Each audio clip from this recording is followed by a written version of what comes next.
Welcome to Shielded Voices, the podcast where we break the stigma, build resilience, and support the men and women who serve our communities.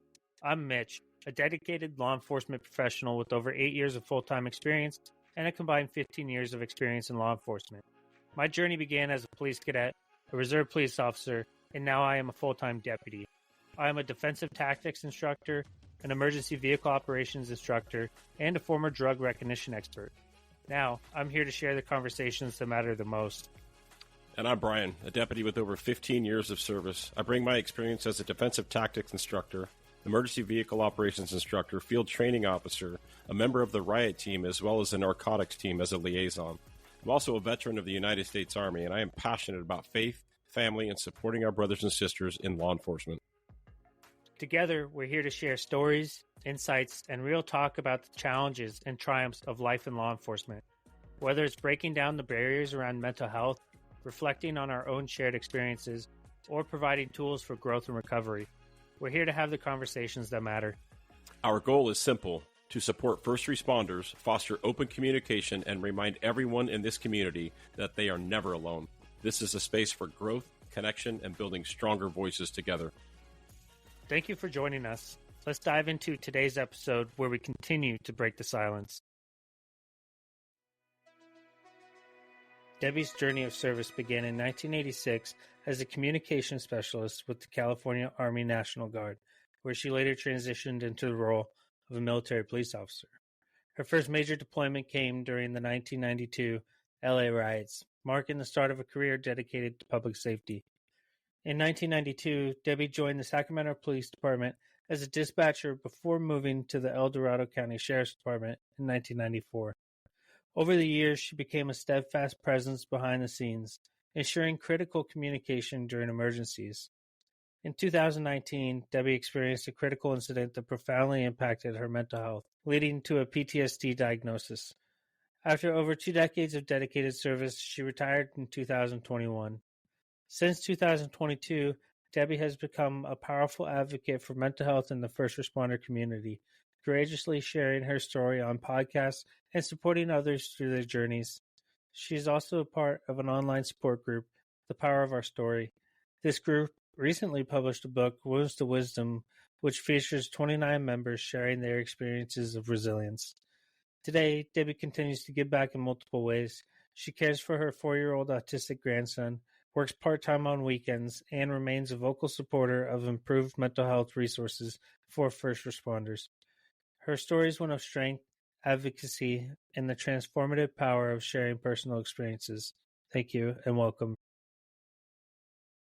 All right, Deborah Green, well, thank you for joining Shielded Voices. Before you came on, we kind of did some research about you, and we know that you've featured in numerous podcasts, so we appreciate you coming on here and spending time with us. You are an advocate for better care for first responders mental health wise. Is that accurate to say? Absolutely. And then you're also part of a book and an online support group. Can you talk about that before we get into it? I'm not in the book. The book being here, I'll hold it up in case you ever use this. It's called Wounds to Wisdom, and it's by the group Power of Our Story. There's 29 authors in that. I am not in that one yet. They're planning on a second volume, so hopefully I'll be in that one. Oh, cool. But I like pushing it because it's a fabulous group. It's an online support group, and there's different groups during the week at different times, different days. So if one group doesn't fit your needs, there's always something else that you can attend. I usually go to the Friday group at 12:30, and it's just a group of us that sit and we talk, and sometimes somebody brings up a topic that we can talk about, that'll help us on our healing journey, and it's wonderful. Is that for first responders and dispatchers, or is it for everybody? First responders and veterans. Okay, and what's it called again? The Power of Our Story. Okay.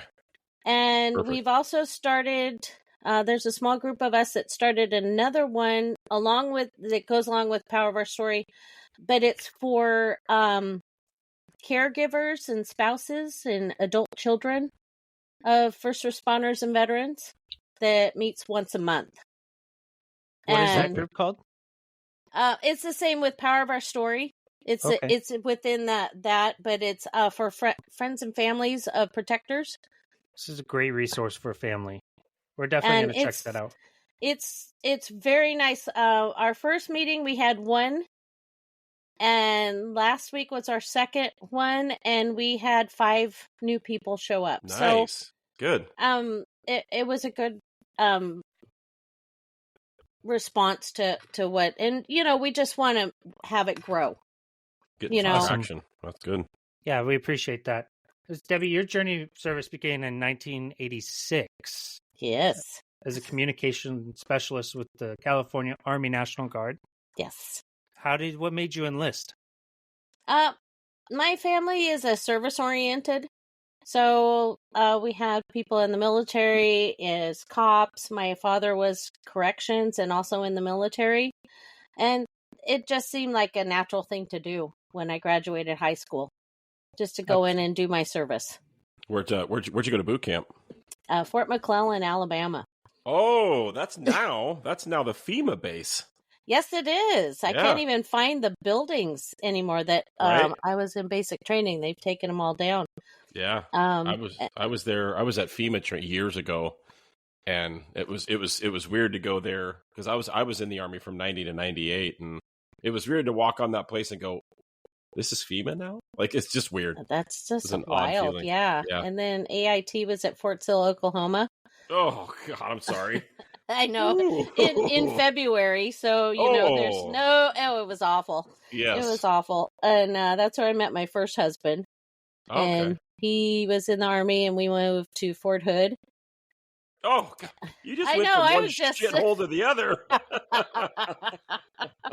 It was bad, yeah. And my first 2 weeks of because I was still in the National Guard, so I transferred from California to Texas.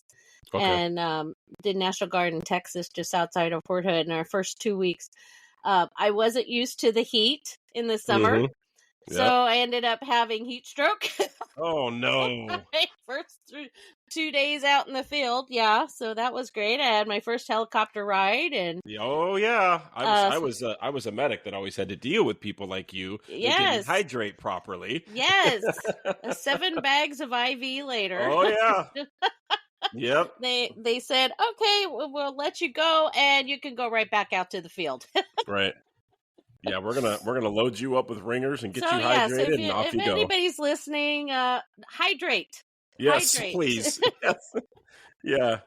Although as medics, I mean, because we're twisted that way, but as medics, when we got the call because some boot or some recruit didn't hydrate properly, we get a big grin on our face, like, okay, here it goes. Yep, you're about to be a pincushion in anywhere I can find. Yep. Yeah. So, and I was already wearing those. I don't know if you remember, you were near when I was in basic training. So they used to, if you had any heat or cold injuries, they'd make you wear the white thing on your arm. Yeah. So I had that because the profile before I went in, I had hypothermia. Holy crap. The year before I went in, and so then afterwards I had heat stroke. So I think it was something related. So yeah. Jeez. So after Fort Hood, met my second husband, had a child, got married, moved back to California. Is that where you're originally from? California? Yes. Yeah. Okay. From the Sacramento area. And so that was back 1990. When did we move back? 1990. And then in 92 we had the LA riots.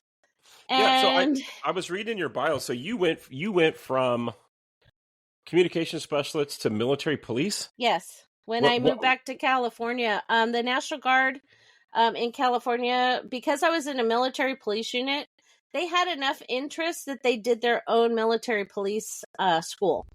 So we did it. Oh, wow. Okay. It took me about a year, but that's unheard of. Huh. Interesting. So yeah, you did your 2 days a month at school, and then the 2 weeks was the final. You went and did field training for your annual training. Yeah. Right. And so then you transitioned to military police, and now you're military police. Yes. In 92 in LA kicks off. Yes. Talked about that was fun. Yeah. Wow. Yeah. Talk about that. So, I want to hear all about that. So I was in the academy for Sacramento Police Department as a dispatcher at the time when the riots kicked off. And we were about a month away from graduating. A month away? Yeah, anyway, in the middle of training. And I get called out. And, there's not much they could do. I'm in the National Guard, so here we go. And so we went down there we drove into Long Beach first when we went down, and there was a working fire on every single block. Lots of looting going on. So we parked ourselves kind of in the middle of town. There's a mall down there in Long Beach, and so we utilized their parking garage for our staging. And let's be honest, it's 1992. It's not like you're driving around in up-armored vehicles by any means. I'm guessing we had Humvees. I'll say the old canvas-covered Humvees, probably. Or maybe the tin tops. No, ours didn't. We had the tin top, yeah. But it wasn't up armored, is what I'm saying. You didn't have. I don't think it was. No, but we had turrets, and so me being the tomboy that I was an excellent 60 gunner. So wow, damn, that says something too. Because I'm telling you right now, I'm very proficient in weapons. I could never shoot a 60 for shit. I loved it.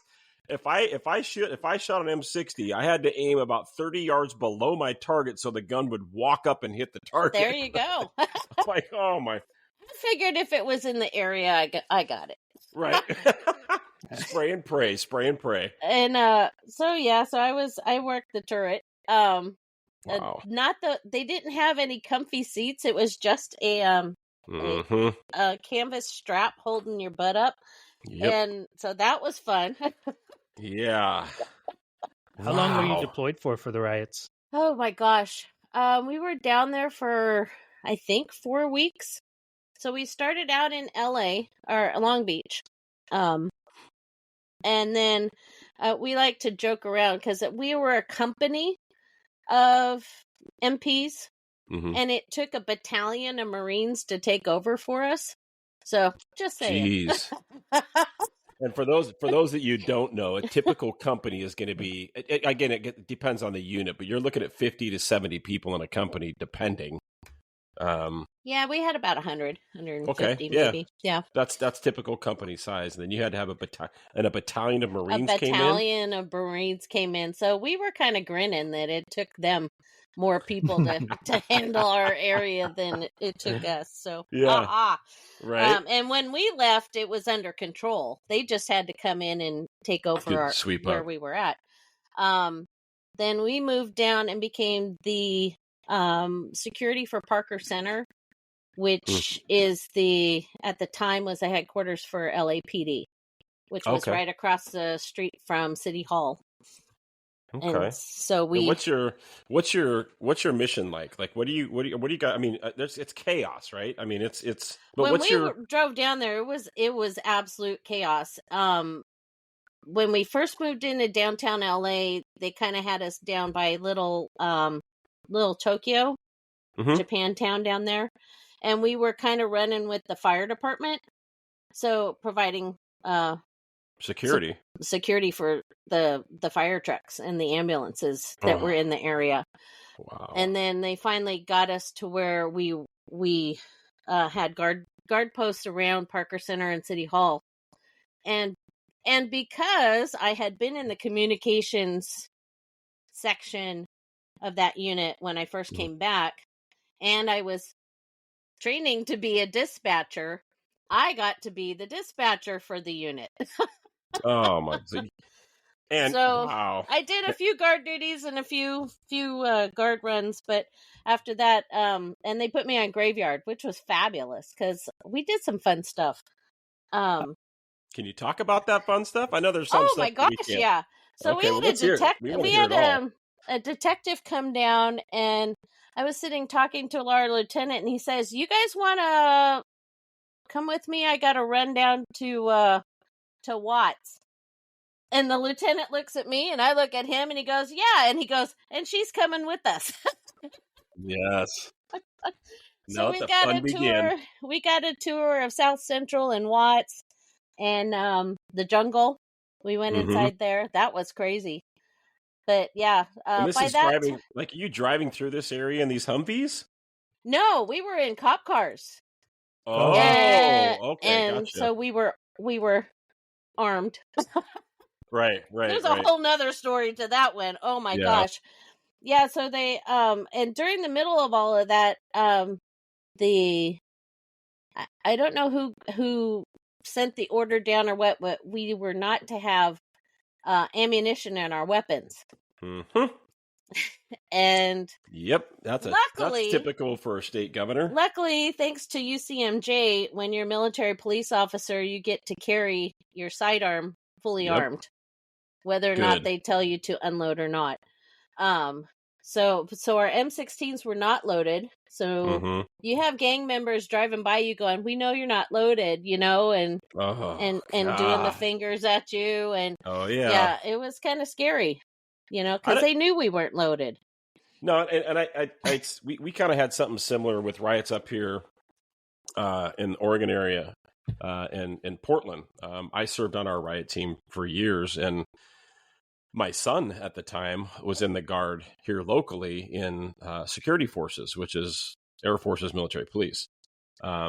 He did a little more than just security forces, but at any rate, they get deployed down there. And I remember nights like I'm standing on line as a grenadier, and my boy is protecting the Justice Center with a stick because the I'll just say it, the piece of shit governor at that time was just like, no, we just want you to go down there and be present.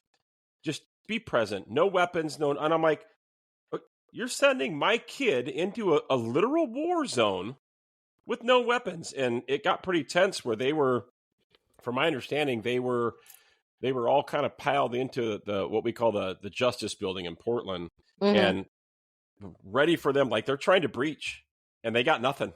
They're all just standing there like with hats and bats, no weapons. Yeah. And these are all trained individuals. Thankfully, it's unconfirmed, but a certain lieutenant that worked for the local police agency at that building handed a key over to one of their chiefs and said, the weapons are in that cabinet. If you need them, that's where they're at if it comes to it.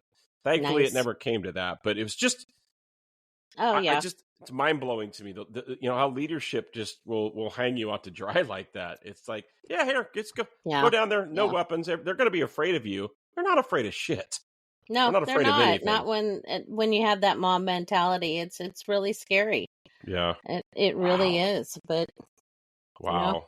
So did you ever have what kind of interactions took place with you like during those riots? Was it just more patrolling and presence, or did you actually have? We had guard posts and things like that. When we were in off on Little Tokyo, we had a car actually break a barrier and come at us. And there I am standing in the middle of the street with my weapon pointed at them before they finally stopped. And my partner goes up and says, "You see her? She's on her period. You're lucky to be alive." Oh my God, I love it. Just fell apart. I'm like, oh my God. And I'm guessing in those days it was your sidearms, probably an M9 Beretta would be my guess. But no, we had a Colt 45. Oh, okay. You're even in the Colt days. Okay. Yeah. Okay, gotcha. Even better. Yeah. Wow. Oh my God. And imagine now, like you run the barriers in a military operation now, you're dead. You're done. Oh, absolutely. You're done. No questions asked. It's what they call free fire after that. Wow. So and I think I read Mitch was telling me something before we came on here. Was it? Did you got shot at, or somebody you were with got shot at during? I got shot at. Really? When what we were in that? Long Beach. So when I was pulling guard duty on the parking lot, where we were at, and across the street was a newspaper. I think it was the Long Beach Times or something, whatever.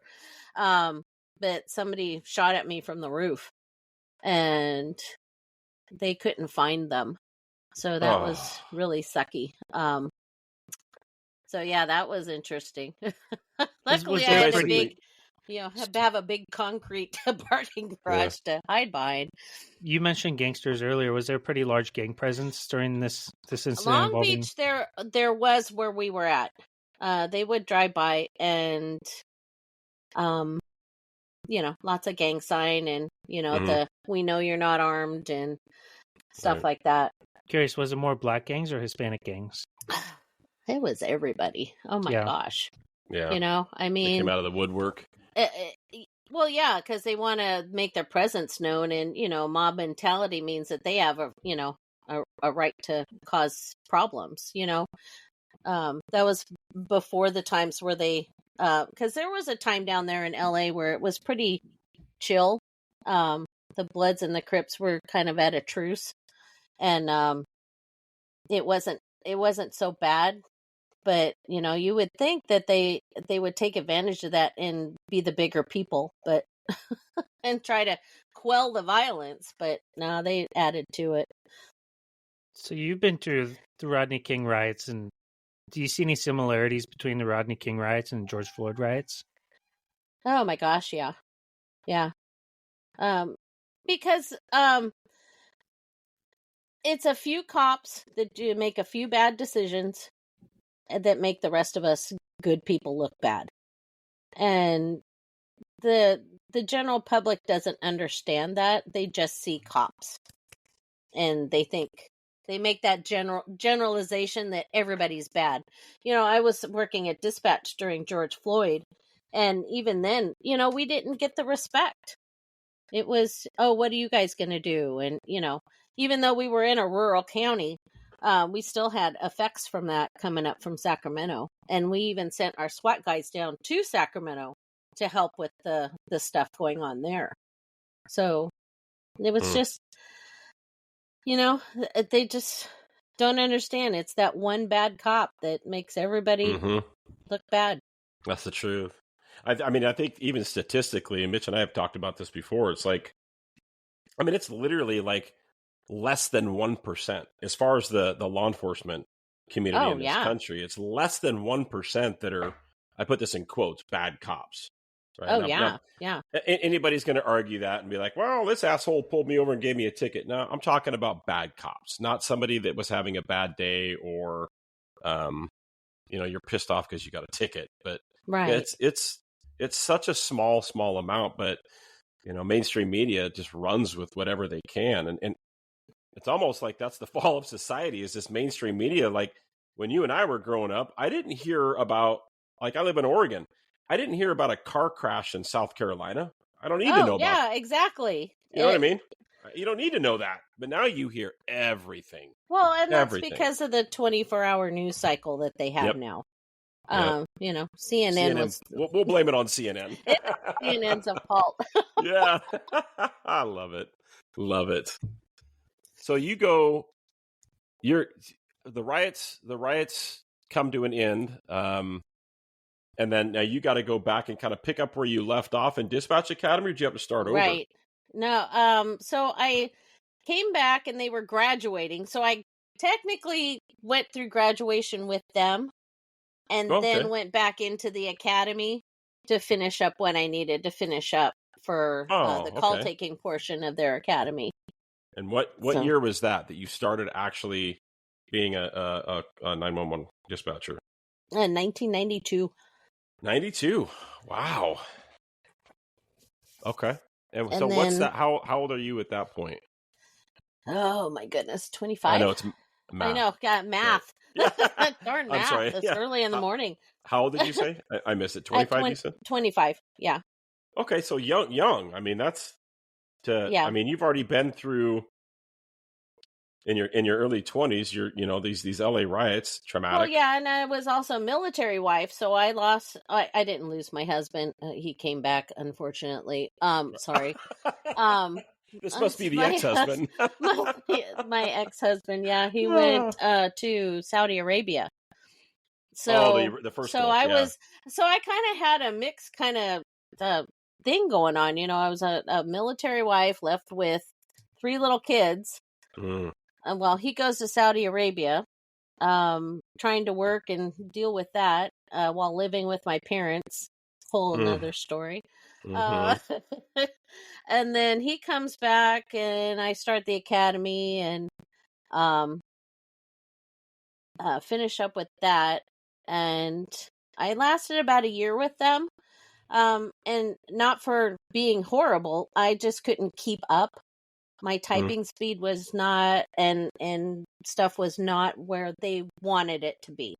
So this was like the first agency you worked for? Is that what Yeah, you're the saying? first agency I worked for. So I was okay. with them for 11 months and then got released on probation. They gave me excellent references, though. Okay. You know, and said, "Hey, try a smaller department. That would probably work for you." Okay. And then they also did hire me back as a part-time call taker. So, you know, So was I this mean, the first agency? What Sacramento agency was? PD, yes, is Oh, kind of big. large. Okay. Yeah, they're pretty big. I mean, for it's gotten bigger. How many in your? I mean, even back then, just in comparison. So obviously some people are listening. You know, like I can tell you for the agency that Mitch and I are employed by. We have 2 channels, 2 dispatch channels. That's it. Oh, yeah, Sacramento had 4. Just for Sacramento PD. Just for Sacramento PD. That didn't include the Sacramento County around Right. with it, right? So we had 8 to 12 call takers, depending on the shift. Oh wow! Okay. 4 radio dispatchers. And they would close down between 1 a.m. and 9 a.m. They would go down to 2 channels. Yeah, we kind of have something similar for some of the smaller agencies because we're in a pretty large county, right? So yeah, something similar. So you do 11 months, you get cut from probation, and then you go to another. Did you go to a smaller agency then? Yeah, so that's where I ended up in El Dorado County. Okay. And where they had when I first when I got hired, they did fire, 1 police channel and 2 sheriff's channels with one call taker. So everybody. Oh. So yeah, so everybody did double duty. So I see. So the call taker would be the first to grab the phones, and then there was like an order of precedence around the room who took phone calls after that. So we would have at the most at the time 5 people, maybe 6 people total in the room during the shift, which was wonderful. And Mitch, what's our dispatch center look like in comparison? I want to say it's definitely above 10. So the way ours works is everyone on the floor is a call taker. So you could have your police dispatcher taking a 911 phone call when you're trying to make a traffic stop, which is extremely frustrating. Then we have, obviously, call takers, and then we have fire and medical are separate. Okay. So I would say maybe anywhere from 12 to 15 people working at any given time. Plus the different city radios within the county as well. Oh yeah, way our dispatch center works is they're almost like their own private entity, and each city pays into that dispatch center. Oh, okay. So they're not owned by. So like we worked for the county of El Dorado. Nope. You guys are an independent contractor. Correct. Which is different. Yeah. Yeah. But they still have the supervision of a board, and then a police user group, so a representative from each agency giving input what they want from that dispatch center. Oh, nice. As a collective agreement. Yeah, that's sort of what we had, but when I worked at El Dorado, we were under the ambulance billing department. Interesting. It was kind of interesting. And then in 2000, no, when was that? Let me think. I think it was 2000 or before then we were absorbed into the sheriff's department. So we've had a bunch of changes. We lost Cal Fire took over our fire dispatch in like 1996. And then Placerville Police Department went to their own dispatch in 2000. We were left with just... Cal Fire's a busy agency right now as we speak. Oh my gosh, yeah. Good Lord. Are you anywhere, it just dawned on me, are you anywhere near any of that? Any of the fires going on right now? No, okay, not good. at all. No. Good. I'm just seeing that on the news is devastating. I'm about an 8-hour drive away from all that. Oh, okay. Good. You're probably not even getting any of the smoke then, are you? No, because it's all north winds and Santa Ana goes the other direction. Yep. So, yeah, poor San Diego is just getting hit hard with smoke. Yeah. Wow. Interesting. I would imagine...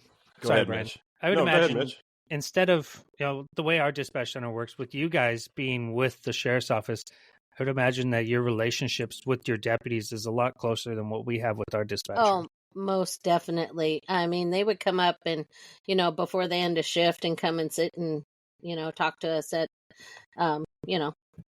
bring us donuts, go on food runs for us sometimes, and it was nice. And we had a really good relationship with the patrol sergeants also. So that was always good. But getting to know people was great. And then also, the sheriff's department had a thing when they were on FTO. Part of their training was one shift in dispatch. So sitting with us and listening to the radio that they would be on.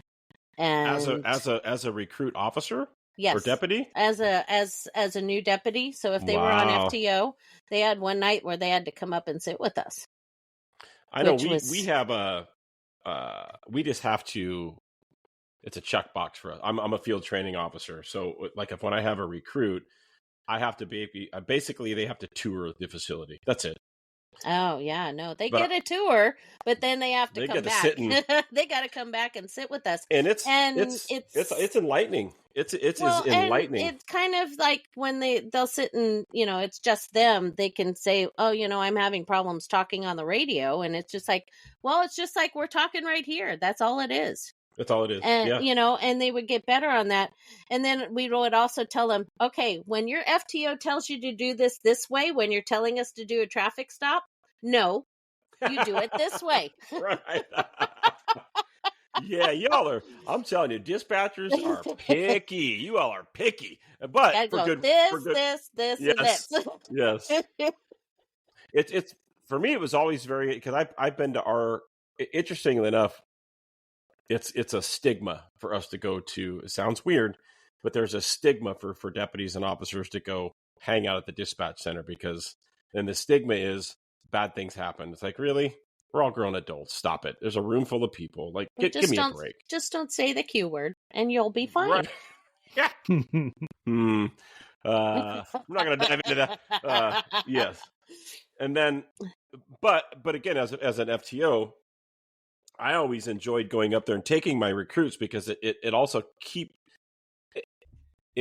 I would get new perspective every time because here I am in a car with one screen. Right. That's all I got to worry about. And one radio. And I'm watching our dispatchers. And like Mitch said, they've got probably 3 or 4 screens in front of them. Oh, hell. And they don't have much, do they? And they're also call taking. Right. And this is like per just one station. And like Mitch said, I'll be calling out a traffic stop. Stand by for 911. I'm like, we have call takers. You're my dispatcher. Nope. So now we're just stuck. Oh, wow. And you get frustrated with that. But then you go up to dispatch and you're like, oh, yeah, nope, not frustrated anymore. Nope, I get it. Yeah. Like, the multitasking involved that you all do is beyond anything I could ever imagine. So when I started, we had 2 screens, and we called them green screens, the old DOS. Oh, yeah. Yep. The flashy cursor and yep. and minimal colors on there. When I retired, we had 10 screens. Our radio was on a screen. Our phone was on a screen. We had an internet screen, maps, 911 locators, plus your 2 CAD screens. I went up to see them. A friend of mine retired after I did, so I went up to see her on her last night, and they were what was it called, the NIMS NIMS? system, I think, but one big huge screen, like a large screen TV, and then Right. four, two on each, two smaller ones on each side. With probably screens inside a screen. Oh, I'm sure. I just kind of went, Wow. oh, okay, yeah, I'm not dispatching here ever again. Right? Not that I could, but Right. Wow. yeah, And it was what year did you retire? 2021. Oh, so you're still okay. You're still kind of just only a few years into it. Good for you. Yeah. Good for you. Wow. Going back into your training, did you receive any kind of training for trauma or anything to prepare you for handling emotionally charged situations? Not until holy moly. I'm trying to think when I went to that class. Maybe 2019, 2018, 2019. So nothing prior to that. I didn't get anything. No, that because they sent me to critical incident stress management classes. That was like 3 days. That really helped. But actually, what really helped me. So back in 2015, I had open heart surgery. Wow. To replace an aortic valve, and 6 months into that, I kind of didn't do too well. Kind of went down the toilet hole. I have it's called post-perfusion syndrome, and it happens when people are put on bypass machines during open heart surgery. It causes minute brain bleeds, which 6 months after surgery kind of amplifies any depression, anxiety, or any other mental health issue that you have by about tenfold. So my depression, anxiety were really, really bad. I had two of my coworkers kind of do an intervention with me and got me on the therapy path, which was really good. Man, this is leading up to this is after a couple of decades of dispatching already with all the trauma, and now this happens. Yeah. Wow. So I'm going into therapy, but I had a supervisor that considered me a threat for some odd reason, and just poked at me until I broke. And this was even before, well, you know how women are. How women are. Okay. I was like, gonna say, I was trying to better myself. I was a trainer at the time, and I was trying to better myself, and I wanted to become a supervisor eventually, but she considered that being a threat. And the fact that I was very blunt and to the point with people. Good. And stood up for myself, but at the time I couldn't. So I started down therapy, and I was in a weekly support group, which was really great, and I was back up a little bit. You said that it took a couple of friends to kind of notice some shit. Well, were you not realizing what was going on? No. So talk to us more about that, if you would, like if you're open up to it. So I think it was I had PTSD from this. I mean, because you're getting your chest sawed open and cracked open, and your heart manhandled, and all the things. And so I had a trauma, but not realizing, because we weren't trauma informed at that time. Right. I mean, 2015 was really early in this whole process. Yeah, very. And so, and I had just had a officer involved shooting right before my surgery. So Jesus. Yeah. Okay, hold on. Back up. There's a lot to unpack here. Yeah. I have a lot to unpack here. Yeah, this is going to be grab your cup of coffee. Here we go. This is going to be a two-parter. Okay, so let's start with the OAS. Let's go back to like your typical day. There Deborah is. Typical day. She's on the radio and can you walk us through that? Like what happened? How'd the call come out? So we had a domestic violence. Jeez, of course. The gal was able to get out of the house, which was good, but the guy barricaded himself inside, so we couldn't get at him. And so we're, doing all the things to try and get him out.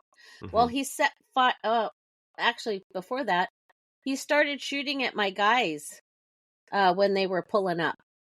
How does that? I got to ask you, because I've always Mitch's wife is one of our dispatchers. Mm-hmm. So just so you know, and I've always said I can't imagine. It's not that it's easy. I've always felt that it's easier for me being that guy rolling up on the scene, because I'm there. I can see it. I can taste it. I can smell it. All the bad shit comes with that too. Don't get me wrong, but I cannot even imagine what it's like for somebody like you hearing us scream like little girls on the radio for help, and there's not a damn thing you can do. I can't even imagine. Horrific. It is absolutely horrific. And me being on the street too, being, coming from being a military police officer. You get it. Yeah. And being behind the radio and not being able to do anything. The amount of helplessness that I felt is horrible. Yeah. And that wasn't my first officer involved shooting either. So, I mean, you just do what you got to do. You stay focused. You stay on task. Mm-hmm. So this guy starts shooting at my guys. They're hiding behind trees. Now, mind you, this is kind of it's not even rural. It's kind of urban rural. So it's in a development, but it's in the foothills, and, you have lots of trees and things going on. So I got 3 officers hiding behind trees, getting shot at. They had to shoot out somebody's porch light so that the guy couldn't see him. Yeah. Then the guy sets fire to his house. Okay. And comes this out just got real. I mean, it was so surreal. You can't even make this stuff up. And he finally comes walking out of the house, and they got him. But because of the way the terrain was, because I couldn't see the terrain, and we didn't have Google Maps available to us in dispatch at the time, I couldn't see the terrain. And I was telling people to go to these spots that the suspect was high. Oh, he had elevation. He had the elevation on him.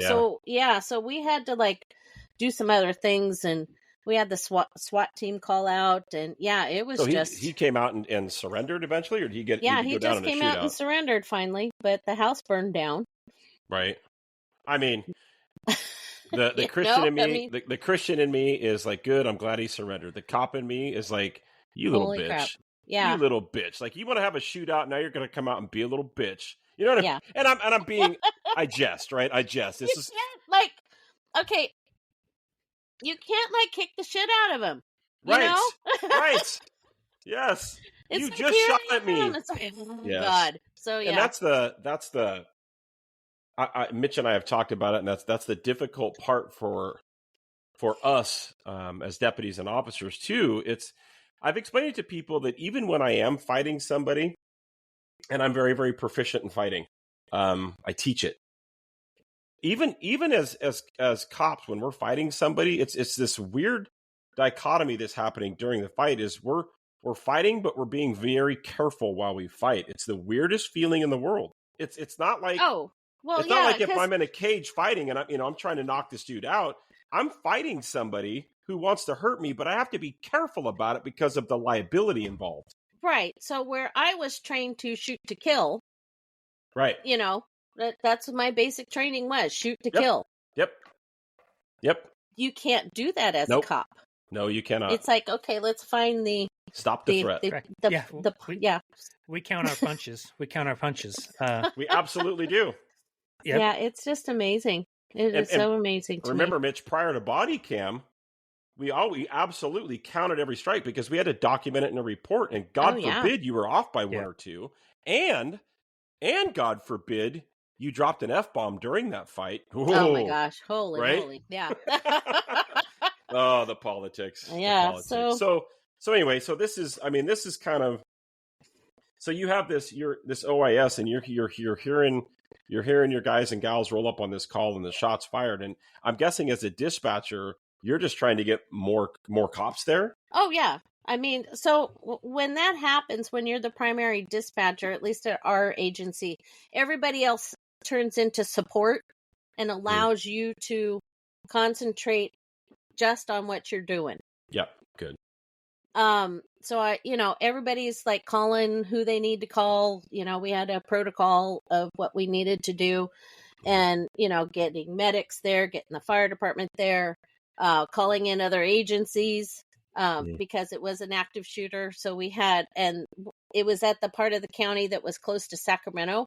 So we were calling in, people from there, and, Other it was agencies. just, Yeah. So, it was difficult, but none of my guys were shot. None of my guys were killed.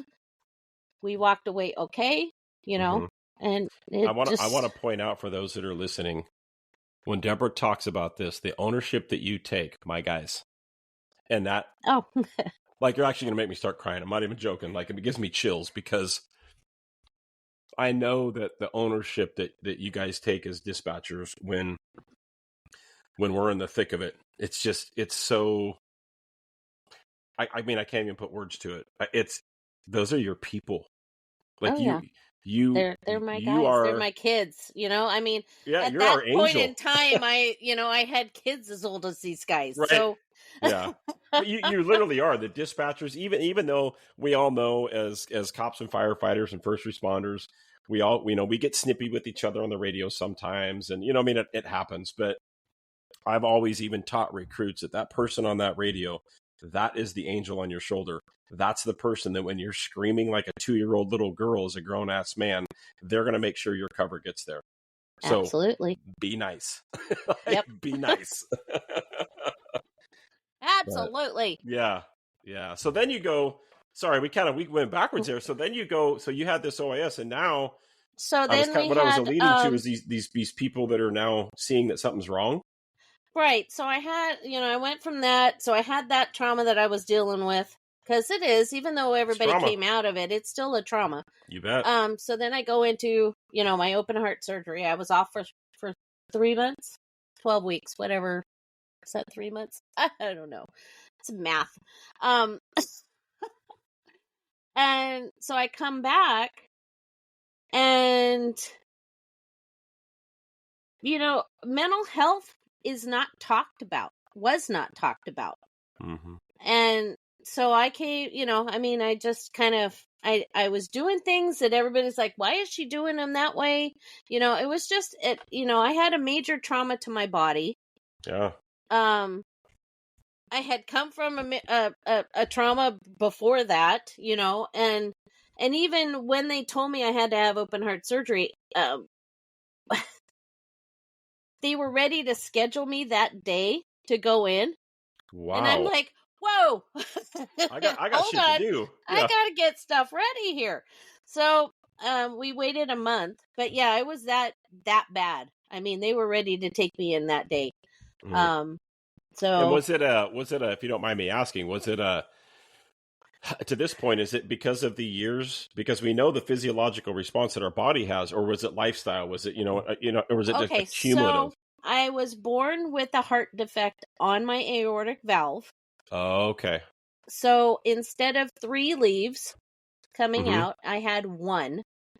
Oh. Which was in severe stenosis. Yep. So the opening in my aortic valve to let blood out was 1 square quarter inch. Oh. When it's usually, an inch diameter. And I can imagine you've got low infraction rate numbers too. Like Oh, it was terrible. But I didn't have any symptoms. And Really? the doctor told me, and I smoked and I drank and I had stress. Right? I walked in his office and says, "How are you vertical?" Because I'm a fucking warrior. That's how. Because I live on this shit. Right? Yeah. So Red Bull and cigarettes, damn it. And they don't discover this type of birth defect until autopsy. Oh my gosh. Yes. So it's 1% of the population has this, and 1% of that are women that have it. So it's Really? just an extremely very rare condition that I have. And so, yeah, so we went in and fixed it. And But how did it get caught? If you didn't have symptoms, how? okay, so I had lost a lot of weight back in 2014. I lost 50 pounds and was in the best shape of my life. And my first granddaughter was born in February of 2015. Awesome. And I said, I need to go in to see the doctor because Okay. I want to be around for her. Yeah. And so, yeah, the doctor says, you haven't had because I was diagnosed with a heart murmur at birth. Okay. It wasn't a heart murmur because there wasn't the technology then. So this is when they found the issue. She said, we haven't had an echocardiogram in a while. Why don't you go do that? And I said, okay.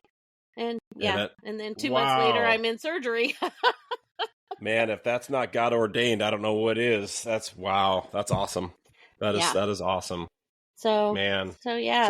So you kind of mentioned you come out of this, you're dealing with all these traumas and you're just not the same. Something's off. Right. And thank God for, was it coworkers that kind of picked up on it? Yeah. They just, they said, hey, you need to do this. And I went, okay.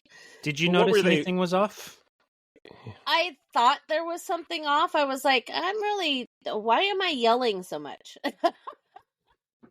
I mean, I was kind of quick to anger.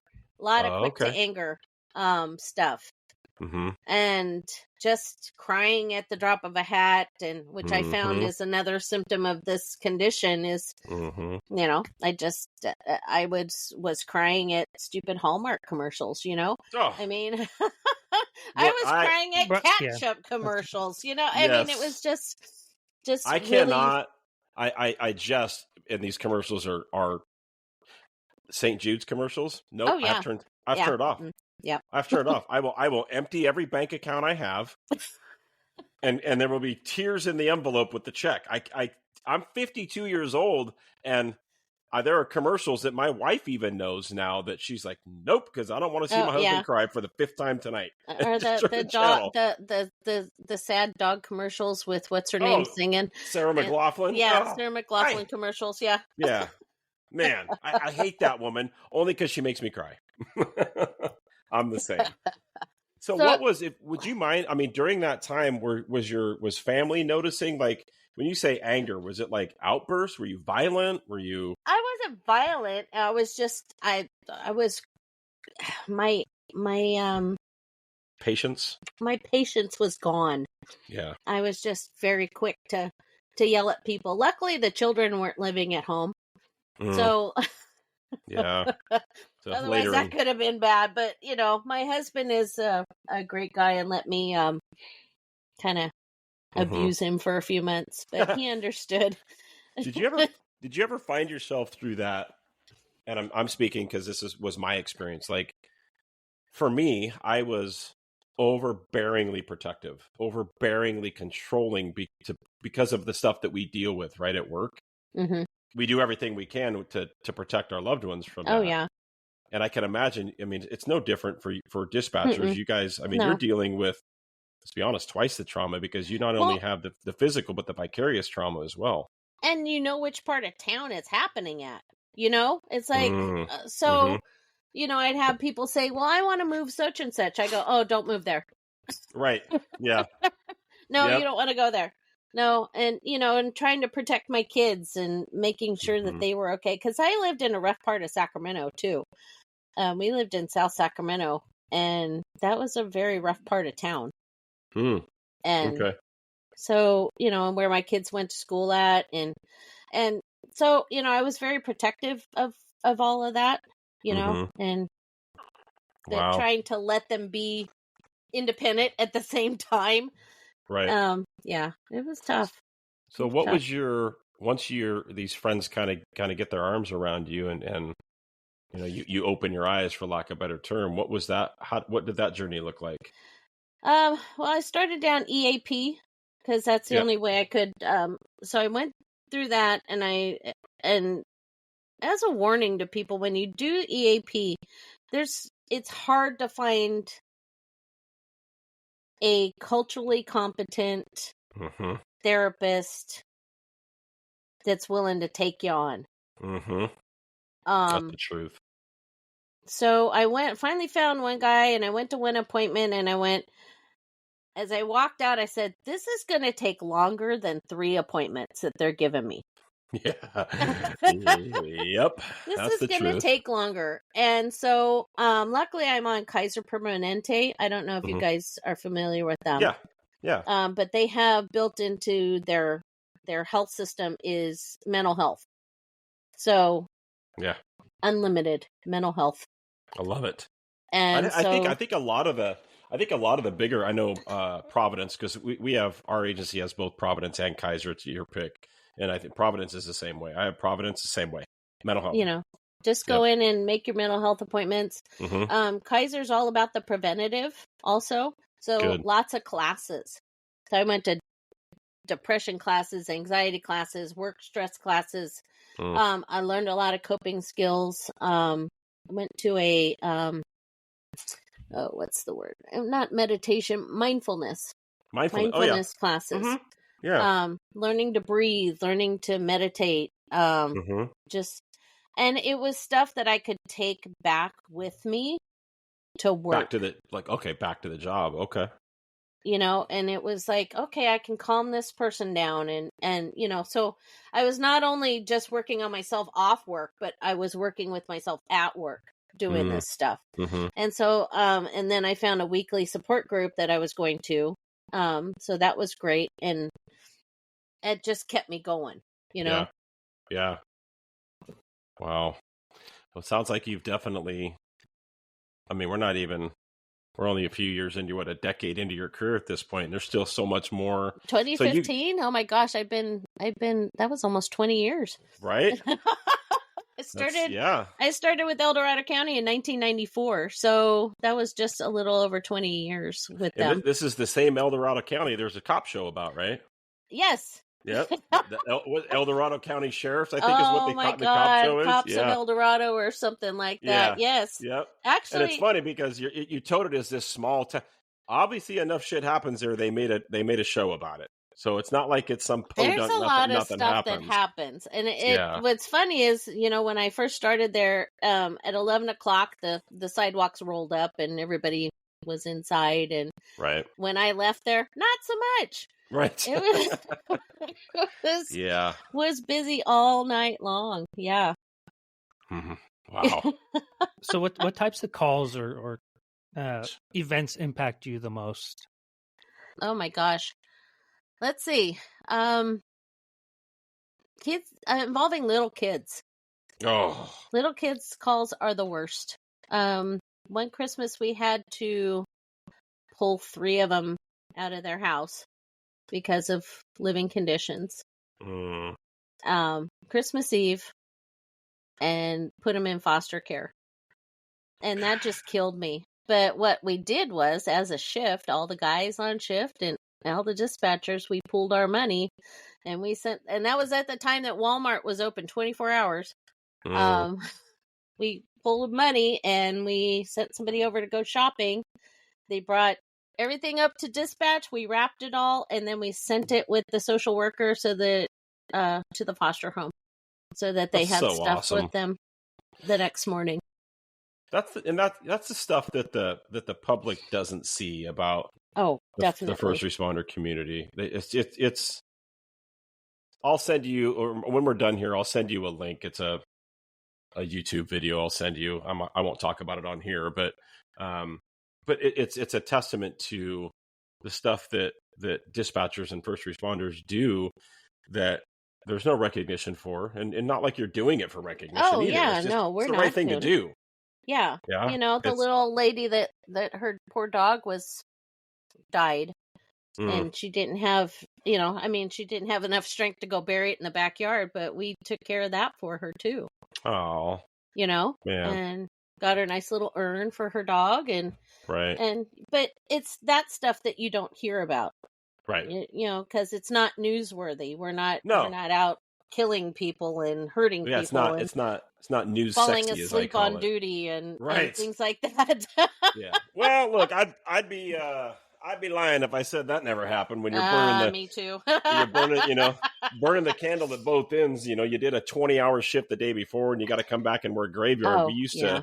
me and a district partner, we had OIC, we had sergeant approval because we worked, there was 1 year, my partner and I at the time, Mark, worked 31 days straight with no time off. Oh, hell. Because of court training, you name it. Yeah. And we were so burnt that our sergeant on graveyard briefing said, both of you will go find this parking lot. You'll go car to car and you'll sleep in 20-minute shifts. You have got to get sleep. And one of the best sergeants I've ever worked for. But I digress. So you come through, you go through therapy. Now you're feeling better about things and back to work you go. Well, I've been working this entire time. Oh, so okay. Even through the therapy and all of that, up until April of 2019, they canceled my support group. Oh, without any. It was like, we got a new director at the mental health clinic that I was going to, and she just, she wasn't. And when something's working for you, it's like, what the heck, Yeah. And it's not like first responders have a affinity for gathering together. No, they on their off time and talking, and singing Kumbaya and getting all healthy. Right. So, and I understand that, and it was very difficult for me. So, that was hard. So I had to start back with, and I'm only seeing my therapist every 6 weeks. So okay. It's not like I'm doing a weekly, I mean, I'm at the maintenance part right now. So good. Which is good. Yes. I'm still on the weekly mode. I'm still yeah. Yeah. And it takes a long time. It really does. Well, I'm only a year into this, so 8 months to a year. But with Power of Our Story too, that's my weekly support meeting. That's awesome. And then I also have a women's only journaling and meditation group that I do online every week. So there's so much to be said about it's funny because a buddy of ours that he's been on this podcast, Matt, him and I have been what we call district wives for a number of years, right? We've chewed a lot of the same dirt. He actually turned me on to meditation probably a year and a half ago. And I'm for me, like I'm a Christian guy, so I pray, but to meditate, and it was life-changing. Isn't it? It was to focus on that inner energy, and it's been, I would tell anybody to do it. Anybody, like absolutely meditate. Even if it's a 20-minute YouTube, put it in your ears, a guided meditation. Something. Exactly. And then also journaling has been yes. Excellent. Yes, write it out. I have this little thing. Oh yeah. It's just that, and I sit there, and that's part of the class, and then I take notes and for my peer support meeting. Gotcha.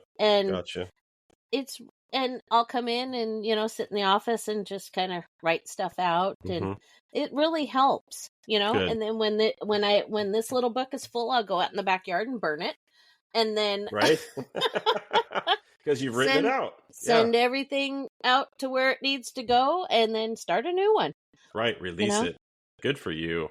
Good for you. It's really nice. It's really nice. In reading the bio that we've talked about in the past, it sounds so you come through. Holy crap!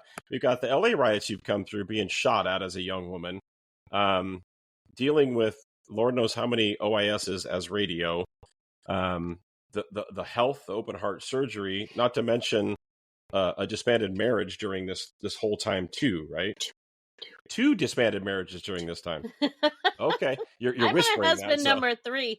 Okay. Well, 3 times a charm. Like, I've got 5 kids. I only gave birth to 1, and I just love it. That's awesome. That's good for you. So, in reading your bio, it sounds like there was kind of at what point in your career this event, right? I always talk about, I always ask people, hey, what was your one call? Now, for folks like you that have been in this industry for years, there's never just one, right? No. But there's This always the one- one. This one was the bad one. There's a big one. Yeah. Would you mind leading into that and kind of going into detail, or So, okay. And like what year and are we mind at? you, I have come off of a weekly. So April 2019. 2019 really sucks here in Sacramento. We lost a lot of people here in Sacramento Really? area. Natalie from Davis PD, Tara from Sacramento Police Department. I forget. I think we had a sheriff's deputy in the area. It was bad. This is bad here. all from like OISs and Yes. on duty stuff. Yes. Really? Yeah. So wow. So yeah, so we've got all this stuff going on around us.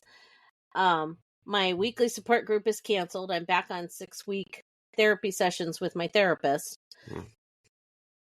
I'm doing okay. I mean, I wasn't where I'm at now. I was still kind of in that recovery mode. And then October 23rd of 2019, I had my officer involved shooting where we lost a deputy.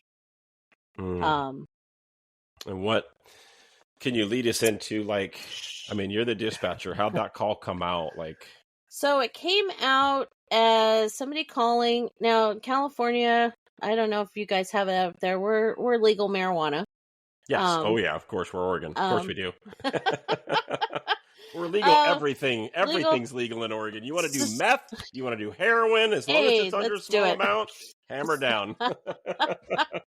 Yeah. So we can grow. I think at that time was up to 12 plants per person on your property. So we get a call about somebody snooping around a marijuana grow. Okay, this is all right. It's suspicious person. It's after midnight, so we just sent them out, and where it was located at was kind of out of the main area.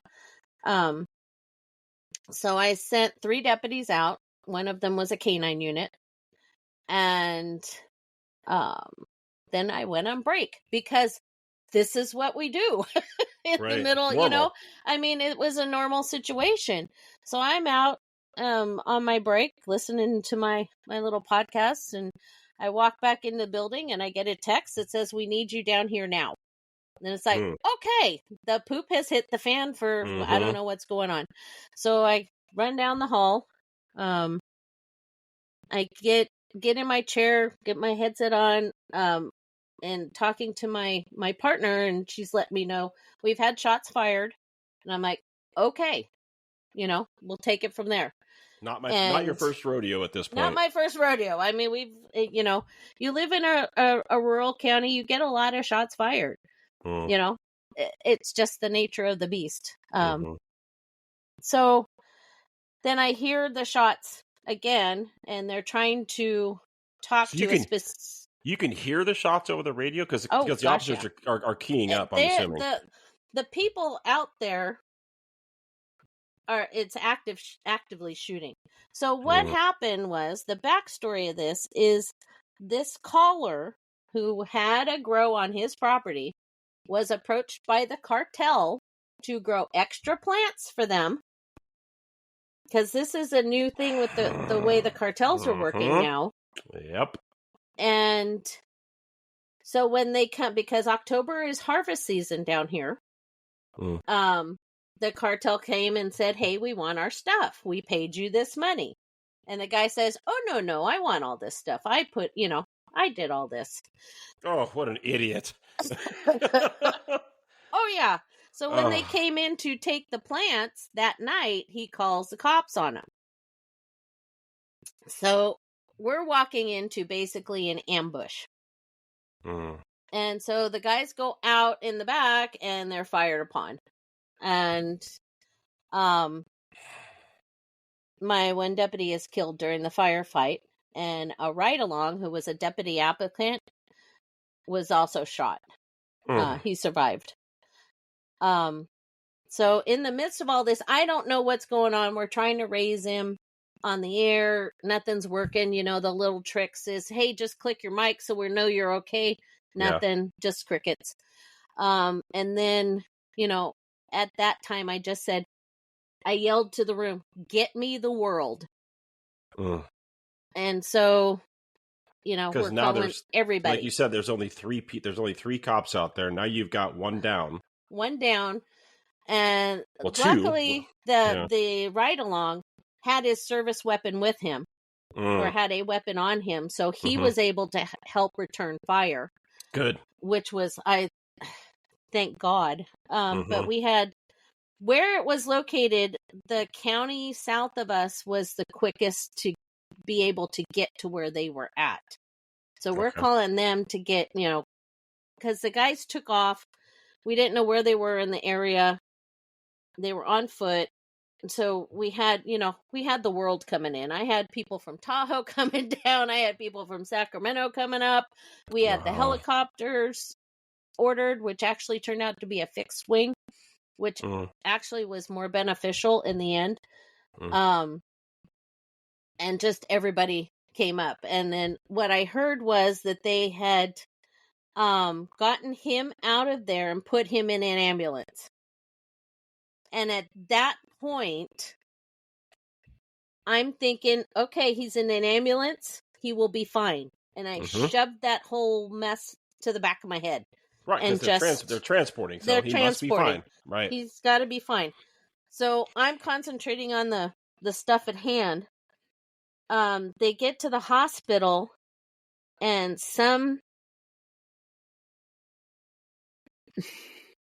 It's okay. Some fucking idiot decided they wanted to post on Facebook that a deputy had been killed. Oh, Jesus. Is it like another member of the agency? No. Somebody of the general public posted on Facebook that a deputy had brought in and he was dead. Because, you know, you hear things when you're sitting in the ER. Or scanners. The patrol lieutenant at the time called up to dispatch to tell us, which was against policy, but he didn't want us reading on Facebook. We were reading on Facebook at the time. Anyway. Right. We had better things to do than sit and troll Facebook. So, so my lead took that call and she came over and told me. So at that point, I knew he was dead. And just the tears, you know, I was just sobbing. There was a lot I don't remember of that night. But I know that there was a chaplain behind me within 30 minutes standing next to me. Good. The undersheriff and our captain were in there within the hour. So, you know, there was a lot going on that I don't remember, but all I remember is just crying uncontrollably, still doing my job and not letting the guys out in the field know that he had passed. So every time you hear my transmissions and it doesn't sound like I've been crying. Because you're still running a scene. I'm still running. Yeah. I've got a air unit actively tracking. And you already suspects. know and you already know that he's gone and you're still doing all this. Oh my gosh. Oh my gosh. So that was like for 2 hours I was doing that. And they did make sure to call in relief, and I wouldn't release the channel until that second suspect was caught. Yeah, and then as soon as he was caught, it was like, okay, well, my work is done. Right. But now you can try to decompress from it. Right. So, you know, I released the channel, walked out of dispatch, and sat in the stairwell and cried for about 30 minutes. I go back to what we were saying earlier, to even, because I'm a kinesthetic guy, right? Most of us are. We're hands-on people. To be in a position that you're in, I'm so sorry. Like, I can't even imagine the feeling of helplessness that you have and had through all that. And I'm so sorry that you had to go through that. like I posted on Facebook that night, the worst night of my life. Yeah. And yeah. And was there? Are you able to say the deputy's name? I'm guessing it's Brian Ishmael. Okay, Deputy Brian Ishmael from El Dorado County. Yeah. Are there still foundations out there? I'm guessing he has family. His mother died 2 years ago. Okay. 3 years ago. 2 years ago, and his father just passed in the last couple months. So this is a young deputy at the time. He was very young, and he had a wife and 3 kids. And it was tough. The department we had excellent aftercare, short term. Oh, good. Okay. I mean, by the time I walked out of dispatch, peer support team was showing up at the department. All of the chaplains were already there. Oh yeah. Everybody's on deck. Yeah. Unfortunately, our sheriff was out camping somewhere. Oh, so he had no clue. And we had to get a hold of, luckily he told somebody where he was going. So we had to have that law enforcement department go out and get him at the campground. Oh. And get him home. So he didn't show up until the next day, I don't think. Right. So we had the undersheriff there, thank God. But, it was a mess. Yeah. It was and nobody knew how to feel. I don't know how, it was, so when you go through years and years and years and years and years with a department, and for most of those years, it's suck it up and come back to work.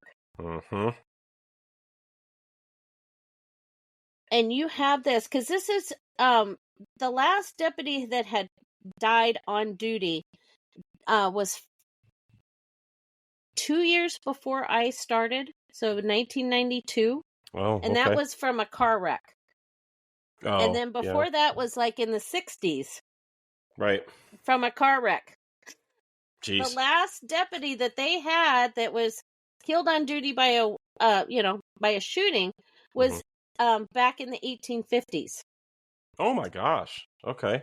So it was a very long time before we had, this was like the 4th deputy killed on duty in the history of our department. Even all the, like you said, an OIS for you is kind of this. It's kind of second nature at this point. I'd gone through 4 or 5 of them. Just me, right. not even the whole department. I think there was like 10 of them during my time there. But this was the only one where we've actually had somebody shot and killed. Shot and killed. Yeah. Man. I just can't. I mean, we've lived through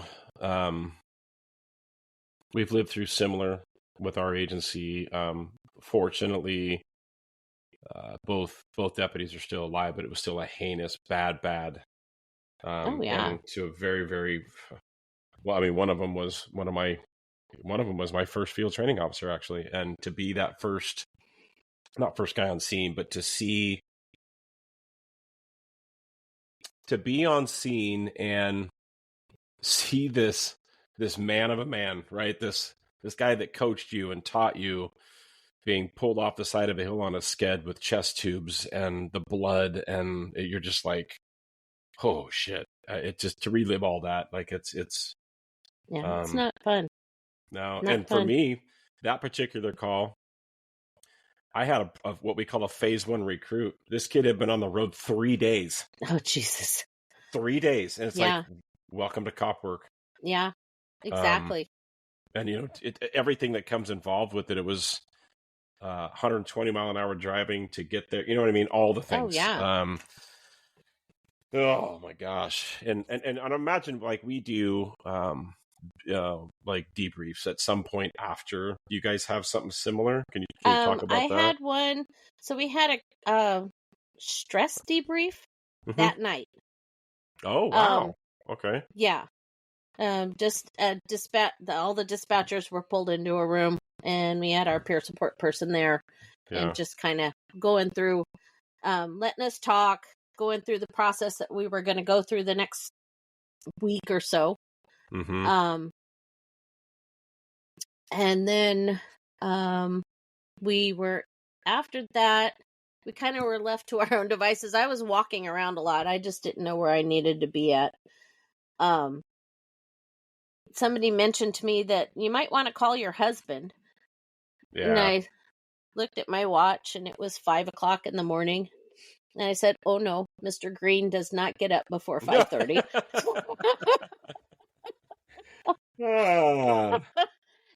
It's just, no, we're not going to call him just yet.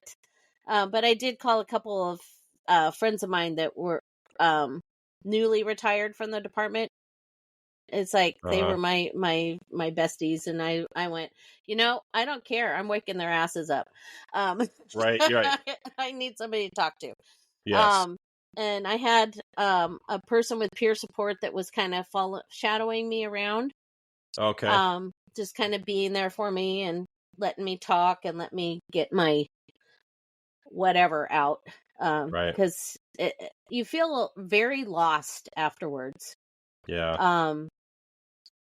Just helpless and not knowing what to do. And, yeah. So, we were part of the, procession. So we didn't have our coroner's office wasn't open. We'd only been we just had moved into this new building too. This was a week after we are all in our new building. So we had a morgue on site, Okay. Mm-hmm. but it wasn't ready to go yet. We didn't have stuff going on there yet, because that was how new the building was. So, and our coroner we were sheriff coroners, but we didn't have a doctor on duty to perform. Right, like a county or state medical examiner kind of. Right. So we had to have Sacramento do that for us. Okay. So we were in the procession. All the dispatchers were able to go on the procession to take his body down to the coroner down there. Which was good. That really helped. Some closure. Yeah. There was a lot of closure with that one. Yeah. And then we were able to sit with the team at the funeral also, just right up front. And Did you ever have any interaction with his family? His father. Oh. Okay. And his mom, but not his wife. Not his wife. And that's okay. No, absolutely. That's perfectly fine. His dad was a really, really good guy. Yeah. And I'm sorry that we have lost him. But well, let's do this, Deborah. Let's if you're good with it, let's take about a 5-minute break or so, and then we can come back and if you're good with that, if you still have time for that. Okay. Thank you for joining us on this powerful journey through Deborah's story. Her courage in sharing her experiences and the resilience she's shown is truly inspiring. This marks the end of part 1, but there's so much more to uncover. In part 2, we'll dive deeper into her challenges, triumphs, and the lessons she's learned along the way. Stay tuned as her story continues to shed light on the strength of the human spirit and the importance of support and understanding. Thank you for listening to Shielded Voices. We'll see you in the next episode.